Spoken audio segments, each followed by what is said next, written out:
President Trump announced last night that he would be designating Antifa as a terrorist organization. Now, Antifa is a far-left activist movement that proclaims to be anti-fascist, and some of its members have partaken in violence. The movement is said to be highly decentralized. President Trump wrote on Truth Social, quote, "I am pleased to inform our many USA patriots that I'm designating Antifa, a sick, dangerous, radical left disaster, as a major terrorist organization. I will also be strongly recommending that those funding Antifa be thoroughly investigated in accordance with the highest legal standards and practices. Thank you for your attention to this matter."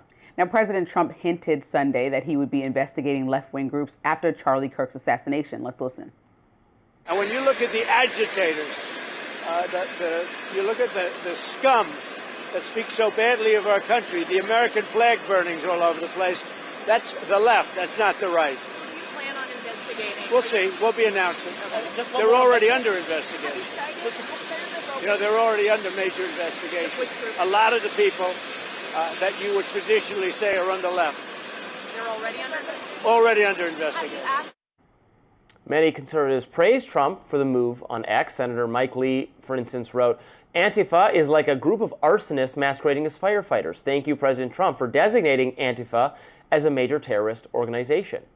And Billboard Chris weighed in, writing, "All the credit in the world belongs to Mr. Andy Ngo, who's consistently exposed Antifa and educated the world about these terrorists. And Andy has had to move from his home, also suffered injuries after being attacked by them, but he's never backed down."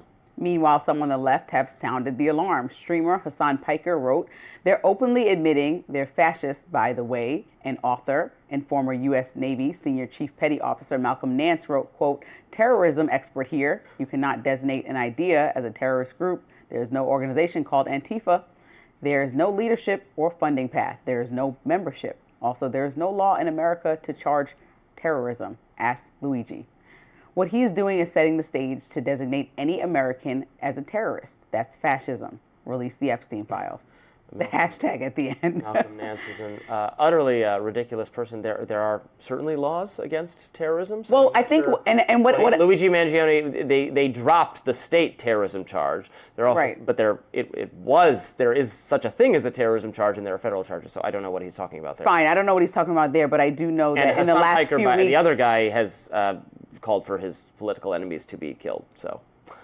Okay, well, I'm just going to speak for Lindsay. Yes, so I think that what he's referring to, or what everyone might be referring to, who has some outrage about this, is the fact that in recent weeks, President Trump has used the guise or the word of terrorism in order to do things that would usually require some congressional approval to make sense, that he's using, like, say, an executive order privilege to do, like the Venezuela ships that were bombed twice, because instead of being counter-narcotics missions, he called them counter-terrorism missions, and that allows different privileges to the president, which they didn't need to be. These people could have been arrested. And so when you're talking about Antifa, Trump's previous FBI director, Christopher Wray, actually said Antifa is an ideology. You cannot prosecute an organization if it's not an organization. That's an ideology. So where do you go? Like, you know, when you're actually looking at Hamas or an organization, there's a structural hierarchy that you can actually prosecute. Who are you prosecuting Antifa? The bad actors have been arrested, should always be arrested. But, like, there's no organization that's getting funding that needs to get structure. So right. It's, you know, that needs to get prosecuted. So it's kind of just like this idea that you're throwing out there that, to me, the ultimate goal there then is just division and divisiveness, because it's a dialogue, again, to continue to repeat what we're hearing, that everyone on the left is a murderer. I agree with you in part and disagree in another part. So it is broadly correct that Antifa is not particularly an organization, or primarily an organization. It has no hierarchy. There's no leader of Antifa. It doesn't have meetings. It's not an organization in the same way Hamas or something is an organization. It's not even the same. Al-Qaeda. It's not even an organization in the same way that whatever other lefty groups you can point to. It doesn't have funding. That said, so I describe Antifa as a set of tactics. Including the black bloc. So they go to protests, they're all wearing black, they have face masks, someone commits violence, and then you can't tell who it is because there's a lot of people who look alike, and they blend back into the crowd and they disperse quickly. They are distinguished, their tactics distinguish them from other left-wing people in that they believe affirmatively in the use of violence to achieve their ends, violence and property destruction. They don't want coverage by journalists. They have attacked journalists. They've attacked Andy Ngo, that person who's done so much to report on their activities. There are certainly people associated with Antifa, so you certainly could take greater steps as law enforcement to say who are the Antifa involved. And President Trump seems to allude to that. He said he has. I am looking at people already. Everyone right? should be prosecuted for. These people throw milkshakes in people's faces. They punch everyone they think are Nazis. And my major criticism of them is, I think it's wrong to practice violence against your political opponents, and they also take a broad view over who counts as a Nazi, like not actually just Nazis, but everyone who disagrees with them. I've seen them. I've seen them in the streets of D.C. In response to the George Floyd stuff. I've seen them smashing windows. I know, but we're talking about again criminals.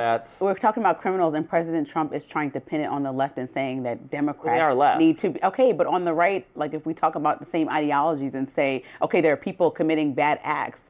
Like Dylan Roof was online with a group of people that would be considered far right, that were racist, saying that the Great Replacement Theory is the reason why he wanted to go kill people that were of color. Talking about the Great Replacement Theory are not committing violence. Well, then Dylan Roof committed the violence. That's what I'm saying. So then President Trump. Is there anyone on earth saying don't prosecute Dylan Roof? No, but then President Trump. So then President Trump should also say, let's look at terrorist organizations that promote this type of violence, right? Because we're looking at the structure of Antifa. Saying Antifa is not promoting this kind of violence. They are engaging in this kind of violence. Fine, but that's not the only incident where people have been in conversation with people that have ignited a flame of somebody who's doing an act on the right because they feel like they're being replaced or something like that. I'm saying Antifa is actually doing the violence, and that's what we're going to prosecute. So but both ends should be prosecuted. That's why he's trying to find a moment of grief for Charlie Kirk and saying, let's only look at the left. And that's the biggest problem for me, kind of like what I talked about in my lens. Like, there are reasons to look about why anybody who's igniting the flames to violence like this should be looked into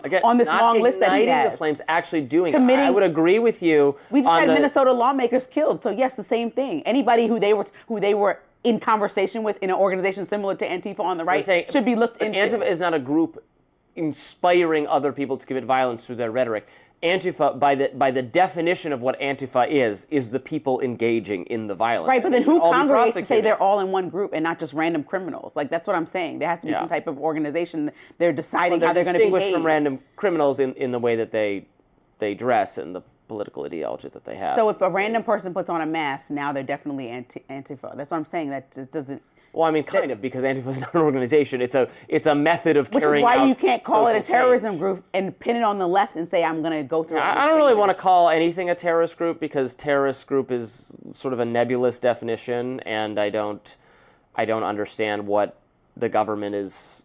I mean, I was reading, we were arguing about this yesterday or the day before, the statute under which Mangione was charged, and the judge says, no, this doesn't meet the definition of terrorism according to the statute. He didn't think it absolutely American meets the definition of terrorism caused in accordance with the statute.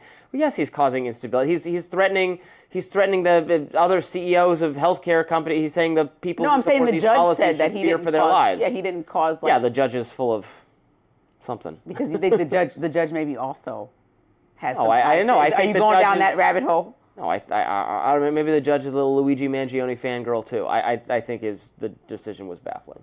Well, it started with a search for answers, but it became a shouting match. Here are some of the heated exchanges in this week's Kash Patel hearings. Stay with us.